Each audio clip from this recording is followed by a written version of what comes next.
পদ্মা সেতু দেশের দক্ষিণাঞ্চলের চেহারা পাল্টে দিয়েছে, মেট্রো রেল বদলে দিয়েছে রাজধানী ঢাকার চিত্র। আওয়ামী লীগের সময় এমন সব মেগা প্রকল্প বাস্তবায়িত হয়েছে যেগুলো দেশের মানুষের জনজীবনে সরাসরি ইতিবাচক প্রভাব ফেলেছে। দেশের ইতিহাসের প্রথম পরমাণু বিদ্যুৎ কেন্দ্র আওয়ামী লীগের সময়ে হয়েছে। আওয়ামী লীগের সময় বাস্তবায়িত মেগা প্রকল্পগুলো সম্পর্কে বিস্তারিত জেনে নিন। আওয়ামী লীগ সরকারের সবচেয়ে বড় সাফল্যের নাম পদ্মা সেতু। 1996 সালে ক্ষমতায় আসার পর যে প্রতিশ্রুতি দিয়েছিলেন শেখ হাসিনা, তার বাস্তবায়ন হয় 2001 সালে এই সেতুর ভিত্তিপ্রস্তর উদ্বোধনের মধ্য দিয়ে। এরপর মাঝের কয়েক বছর দেশের ক্ষমতায় না থাকার কারণে এই সেতু নির্মাণের পরিকল্পনা ঝুলে যায়। 2008 সালে দেশের ক্ষমতায় আসার পর আবার এই পদ্মা সেতুর কাজ শুরু হয়। 30,193 কোটি 38,76,000 টাকা ব্যয়ে নির্মিত হয় স্বপ্নের এই পদ্মা সেতু। এর মধ্য দিয়ে দক্ষিণাঞ্চলের 19টি জেলা রাজধানীর সঙ্গে যুক্ত হয়। এর মাধ্যমে সে অঞ্চলের যোগাযোগ ব্যবস্থায় অভূতপূর্ব পরিবর্তন ঘটে। ঢাকার সঙ্গে যোগাযোগ সহজ হওয়ায় ব্যবসা বাণিজ্য থেকে শুরু করে সবকিছুতে উন্নতি হয়। তাই পদ্মা সেতু দেশের দক্ষিণাঞ্চলের মানুষের কাছে স্বপ্নের থেকেও বড় কিছু। অর্থের হিসেবে দেশের সর্ববৃহৎ প্রকল্প রূপপুর পারমাণবিক বিদ্যুৎ কেন্দ্র। 2016 সালে 1,13,093 কোটি টাকা প্রাথমিক ব্যয়ে এই প্রকল্পের নির্মাণ কাজ শুরু হয়। মূল পরিকল্পনা অনুযায়ী 2024 সালের ডিসেম্বরে প্রথম ইউনিট এবং 2025 সালের ডিসেম্বরে দ্বিতীয় ইউনিট থেকে বিদ্যুৎ পাওয়ার কথা ছিল। তবে গণ অভ্যুত্থানের পর এটা বাস্তবায়ন বিলম্বিত হয় এই লক্ষ্যমাত্রা অর্জন করা সম্ভব হয়নি। বিদ্যুৎ কেন্দ্রটি এখন বিদ্যুৎ উৎপাদনের কাছাকাছি পর্যায়ে রয়েছে। এটি পুরোদমে চালু হলে বাংলাদেশের বিদ্যুৎ খাতে আমূল পরিবর্তন আসবে। পরমাণু জ্বালানি ব্যবহার করে বিদ্যুৎ উৎপাদন করলে সরবরাহ যেমন বাড়বে, খরচও অনেক কমবে।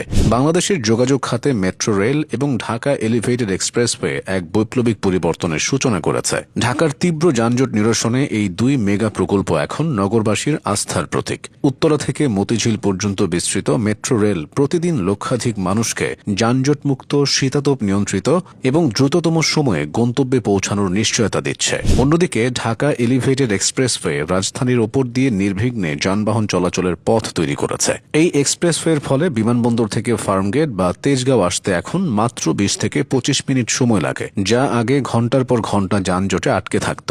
এই দুটি প্রকল্প শুধু যাতায়াতের সময় বাঁচাচ্ছে না, বরং জ্বালানি সাশ্রয় এবং কর্মঘণ্টার অপচয় রোধ করে দেশের অর্থনীতিতে ইতিবাচক প্রভাব ফেলছে। বিশেষ করে নারী ও চাকরিজীবীদের জন্য মেট্রো রেল এখন যাতায়াতের সবচেয়ে নিরাপদ মাধ্যম। এই দুইটি যুগান্তকারী প্রকল্প আওয়ামী লীগ সরকারের আমলে হয়েছে। শুধু রাজধানীতে নয়, আওয়ামী লীগের সময় সারা দেশেই যোগাযোগ খাতে বৈপ্লবিক উন্নয়ন হয়েছে। নদীমাতৃক বাংলাদেশে নিরবচ্ছিন্ন সড়ক ও রেল যোগাযোগ স্থাপনের জন্য বঙ্গবন্ধু যমুনা সেতু, তিস্তা সেতু, পায়রা সেতু, দ্বিতীয় কাঁচপুর সেতু, দ্বিতীয় মেঘনা সেতু, দ্বিতীয় গোমতী সেতু সহ শত শত সেতু, সড়ক, মহাসড়ক নির্মাণ, পুনর্নির্মাণ করা হয়েছে। চালু হয়েছে চট্টগ্রামের কর্ণফুলী নদীর তলদেশ দিয়ে নির্মিত বঙ্গবন্ধু টানেল। এই টানেল চালু হওয়ার পর কক্সবাজারের সঙ্গে সড়কে প্রায় 50 কিলোমিটার দূরত্ব কমে গেছে। 9.42 কিলোমিটার দীর্ঘ এই টানেল নির্মাণে ব্যয় হয়েছে 10,374 কোটি টাকা। এটি চালু হওয়ার পর বাংলাদেশের যোগাযোগে যুগান্তকারী ভূমিকা রাখার আশা করা হয়েছিল। বাংলাদেশের ইতিহাসে প্রথমবারের মতো